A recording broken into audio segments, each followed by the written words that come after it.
ഒറ്റപ്പാലം വാണിയംകുളത്ത് ഒരുങ്ങുന്ന football turf ഫെബ്രുവരി അവസാനത്തോടെ നാടിന് സമർപ്പിക്കും. ഗ്രൗണ്ടിന്റെ 90% പ്രവൃത്തിയും ഗാലറിയും ലൈറ്റ് ഫിറ്റിംഗും നടപ്പാതയും തുടങ്ങിയ പ്രവൃത്തികൾ പൂർത്തിയായി. പഞ്ചായത്തിന്റെ 1 ഏക്കർ സ്ഥലത്താണ് വിശാലമായ കളിസ്ഥലം ഒരുങ്ങുന്നത്. ടർഫിൽ മാറ്റ് വിരിക്കുന്ന പ്രവൃത്തിയും പെയിന്റിംഗും ഓപ്പൺ ജിംനേഷ്യത്തിന്റെ മെഷീനറി ഫിറ്റിംഗുമാണ് ഇനി നടക്കാനുള്ളത്. ഫെൻസിംഗ്, ടർഫിന് ചുറ്റും ഇന്റർലോക്ക് വിരിക്കുന്ന പ്രവൃത്തിയും പൂർത്തിയായിട്ടുണ്ട്. സംസ്ഥാന സ്പോർട്സ് കൗൺസിലിന്റെ 4.32 കോടി രൂപ വിനിയോഗിച്ചാണ് ഫുട്ബോൾ ടർഫ് നിർമ്മിക്കുന്നത്. നിർമ്മാണ പ്രവൃത്തി പൂർത്തീകരിക്കുന്നതോടെ മേൽനോട്ടത്തിനായി പഞ്ചായത്തിന് കൈമാറും. കാണികൾക്ക് കളി ആസ്വദിക്കുന്നതിനായി വിശാലമായ ഗാലറി കെട്ടിടവും കളിക്കാർക്ക് വിശ്രമിക്കാൻ 1500 സ്ക്വയർ ഫീറ്റ് വിസ്തീർണത്തിൽ പ്രത്യേക മുറി, ടോയ്ലറ്റ് എന്നിവയും തയ്യാറാക്കിയിട്ടുണ്ട്.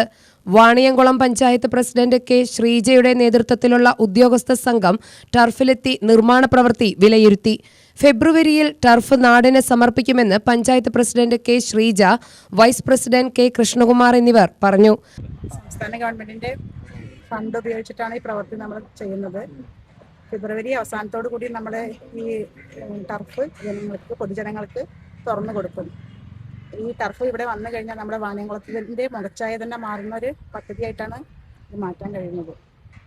നമുക്ക് ഇതിന്റെ അന്തിമഘട്ടത്തിലാണ്. അപ്പം അന്തിമഘട്ടത്തിലുള്ള പ്രവർത്തനങ്ങൾ വിലയിരുത്തുന്നതിന് വേണ്ടിയിട്ടാണ് പഞ്ചായത്ത് പ്രസിഡന്റിന്റെയും അതുപോലെ തന്നെ എയുടെയും AXCയുടെയും നേതൃത്വത്തിൽ നമ്മൾ സന്ദർശിച്ചിട്ടുള്ളത്. ഈ മാസം അവസാനം തന്നെ ഇതിന്റെ ഉദ്ഘാടനം നടത്താൻ കഴിയും എന്ന വിശ്വാസത്തിലാണ്. അതിന്റെ പണികൾ നല്ല രീതിയിൽ പുരോഗമിക്കുകയാണ്. ഇത് വരുന്നതോടുകൂടി നേരത്തെ പഞ്ചായത്ത് പ്രസിഡന്റ് പറഞ്ഞതുപോലെ കായിക പ്രേമികൾക്ക് ഒരു ആവേശവും അതുപോലെ തന്നെ കായിക പ്രവർത്തനങ്ങൾക്ക് ഊർജവും നമ്മുടെ വാണിയംകുളം പഞ്ചായത്തിൽ ഉണ്ടാവുമെന്നാണ് വിശ്വസിക്കുന്നത്. പി മമ്മിക്കുട്ടി MLAയുടെയും പഞ്ചായത്ത് ഭരണസമിതിയുടെയും ഇടപെടലിലൂടെ പദ്ധതി വേഗതയിൽ പൂർത്തിയാക്കുന്നത് പ്രദേശവാസികളുടെ കായിക വിനോദത്തിന് ഫുട്ബോൾ ടർഫ് ഉപകാരപ്രദമാകും. കായിക താരങ്ങൾക്ക് കളിച്ചു വളരാൻ ടർഫിന്റെ പ്രവർത്തനത്തോടെ സാധ്യമാകും.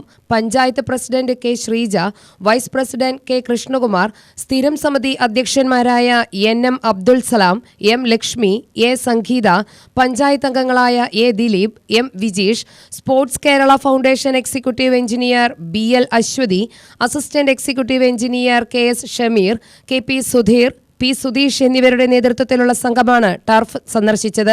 UTV news, Palakkad.